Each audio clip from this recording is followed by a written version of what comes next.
अस्सलाम वालेकुम students, hope you will be fine. आज हम पढ़ेंगे क्लास 5 एक्सरसाइज 2A का क्वेश्चन नंबर 1। लेक्चर स्टार्ट करने से पहले आप चैनल को सब्सक्राइब करें और बेल आइकन पर क्लिक करें ताकि नेक्स्ट आने वाले लेक्चर की नोटिफिकेशन आपको मिल सके।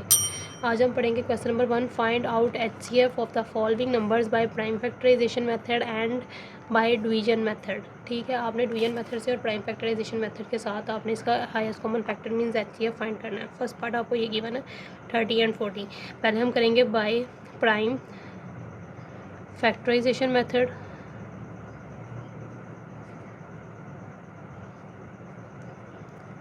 ठीक है, प्राइम फैक्टराइजेशन मेथड के साथ हम करेंगे। यहाँ पे हम क्या करेंगे, हम यहाँ पे 30 का पहले LCM फाइंड करेंगे। तो 2 15 ज़ा 30 और 3 5 ज़ा 15 और 5 1 ज़ा 5। ठीक है, पहले छोटे टेबल से हमने स्टार्ट किया और फिर हम बड़े टेबल की तरफ आए। इसके फैक्टर्स इस तरीके से हमने लिए हैं LCM फाइंड करने के लिए। उसके बाद 40 का LCM हम फाइंड करेंगे तो 2 के टेबल 40 आता है, इसलिए 2 20 ज़ा 40, फिर 20 भी 2 के टेबल पर आता है, 2 10 ज़ा 20, फिर 10 भी 2 के टेबल पर आता है, 2 5 ज़ा 10 और फिर 5 1 ज़ा 5।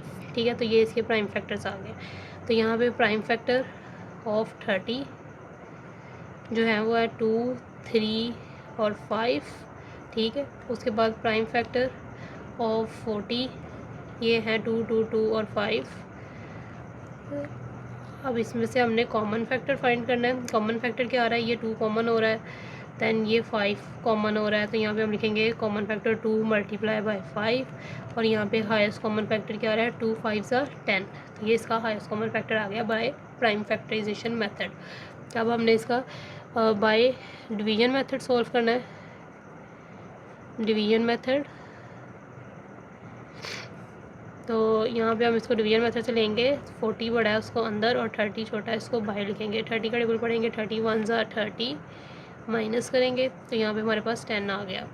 तो अब ये 30 क्योंकि बड़ा है इसको हम अंदर लिखेंगे और 10 छोटा है इसको बाहर रहने देंगे। तो 10 का टेबल पढ़ेंगे, 10 3 ज़ा 30, इसको माइनस करेंगे। 30 में से 30 माइनस किए तो 0 बन गया। 10 के टेबल पे से इसके 0 बना तो हाईएस्ट कॉमन फैक्टर इसका 10 होगा। तो ये इसका आंसर है दोनों का। ठीक है, आंसर देखें दोनों के सेम आ रहे हैं, तो इसका मतलब ये हमारा ठीक हुआ। इसके बाद अब हम इसका बी पार्ट सॉल्व करेंगे। ठीक है, तो बी पार्ट भी हम ऐसे ही करेंगे बाय प्राइम फैक्टराइजेशन मेथड।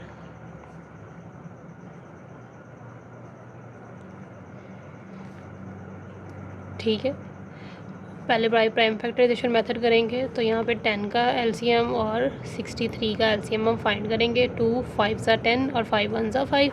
ठीक है, उसके बाद 63 का करेंगे। 63 जो है 2 के टेबल पे नहीं आता तो हम 3 के टेबल से करेंगे। 3 2 ज़ा 6 और 3 1 ज़ा 3, 3 7 ज़ा 21 और 7 1 ज़ा 7। दोनों का LCM हमने फाइंड कर लिया। अब हमने इसके फैक्टर्स लिखेंगे। प्राइम फैक्टर ऑफ 10 हमारे पास 2 और 5 आ रहे हैं। प्राइम फैक्टर ऑफ 63 जो है वो आ रहा है 3 मल्टीप्लाई 3 मल्टीप्लाई 7। ठीक है, तो यहाँ पे हमारे पास कोई भी कॉमन फैक्टर नहीं बन रहा, तो हम यहाँ लिखेंगे there is no common factor, so HCF इसका क्या हो जाएगा, हाईएस्ट कॉमन फैक्टर इसका 1 हो जाएगा, क्योंकि यहाँ पे कोई भी हमारे पास कॉमन फैक्टर मौजूद नहीं है। तो अब हम यहाँ पे इसको बाय डिवीजन मेथड करेंगे। बाय डिवीजन मेथड,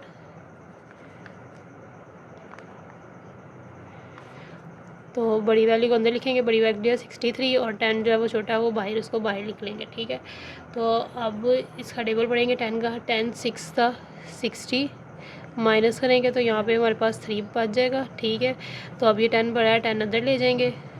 फिर 3 का टेबल पढ़ेंगे। 3 3 ज़ा 9 माइनस किया तो यहाँ पे हमारे पास 1 बच गया। अब ये 3 बड़ा है, इसको अंदर ले गए। 1 का टेबल पढ़े, 1 3 ज़ा 3 माइनस करेंगे तो यहाँ पे हाईएस्ट कॉमन फैक्टर हमारे पास क्या आ गया, ये 1। दोनों का सेम है तो इसलिए ये आंसर हमारा बिल्कुल ठीक है। इसके बाद इसका पार्ट नंबर C हम सॉल्व करेंगे। तो भी इसी तरह से करेंगे बाय प्राइम फैक्टराइजेशन मेथड।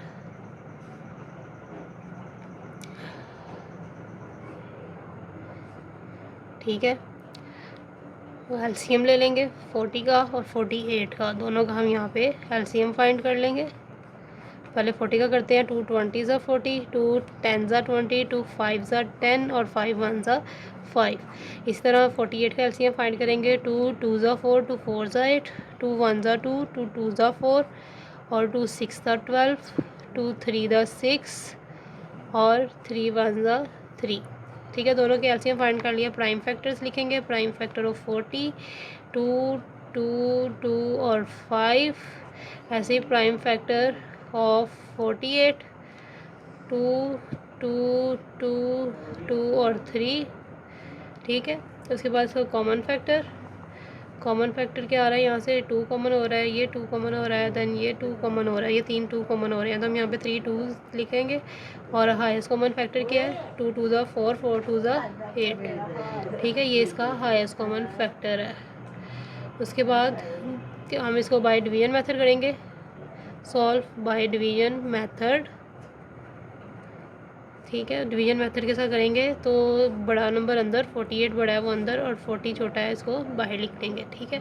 40 का टेबल पढ़ेंगे, 41 ज़ा 40, माइनस करेंगे, ठीक है। 48 में से 40 को माइनस किया, 8 आ गया, 40 छोटा है, 40 अंदर चला जाएगा, 8 बाहर लिखेंगे। 8 का टेबल पढ़ेंगे, 8 5 ज़ा 40, माइनस करेंगे तो ये 0 आ गया, तो 8 यहाँ पे इसका क्या है, हाईएस्ट कॉमन फैक्टर है। दोनों का आंसर सेम आ रहा है, इसलिए यह आंसर भी हमारा ठीक है। डी पार्ट सॉल्व करेंगे, पहले बाय प्राइम फैक्टराइजेशन मेथड और फिर बाय डिवीजन मेथड उसी तरीके से। तो पहले बाय प्राइम फैक्टराइजेशन मेथड कर लेते हैं। 20 का एलसीएम फाइंड करेंगे, 2 10 ज़ा 20, 2 5 ज़ा 10 और 5 1 ज़ा 5, ठीक है। इसके बाद 72 का एलसीएम फाइंड करेंगे,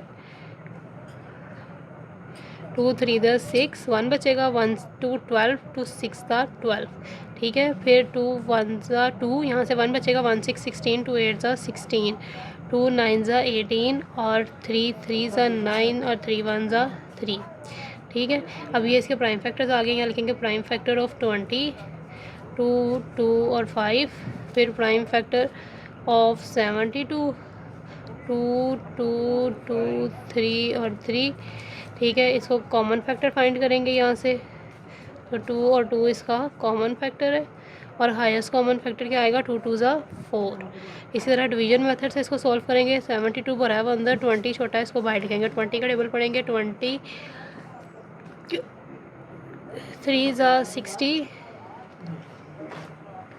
माइनस करेंगे इसको 2s और यहाँ पे 1, 12 इसका माइनस करके आ जाएगा। उसके बाद 20 बड़ा उसको अंदर लिखेंगे, 12 का टेबल पढ़ेंगे, 12 1 ज़ा 12, माइनस करेंगे तो यहाँ पे हमारे पास 8 आ गया। अब 12 बड़ा है तो उसको अंदर ले जाएंगे, 8 बाहर लिखेंगे, 12 8 का टेबल पढ़ेंगे, 12 आता नहीं आता तो उससे छोटा ले लेंगे, तो 8 1 ज़ा 8, माइनस करेंगे, 4 बच गया, 8 को अंदर ले जाएंगे, ठीक है। तो 4 का टेबल पढ़ेंगे, 4 2 ज़ा 8, उसको माइनस करेंगे तो ये 0, तो यहाँ पे हाईएस्ट कॉमन फैक्टर इसका हमारे पास 4 आ गया। तो ये इसका आंसर है, दोनों के आंसर सेम है, इसलिए यह क्वेश्चन हमारा ठीक हुआ।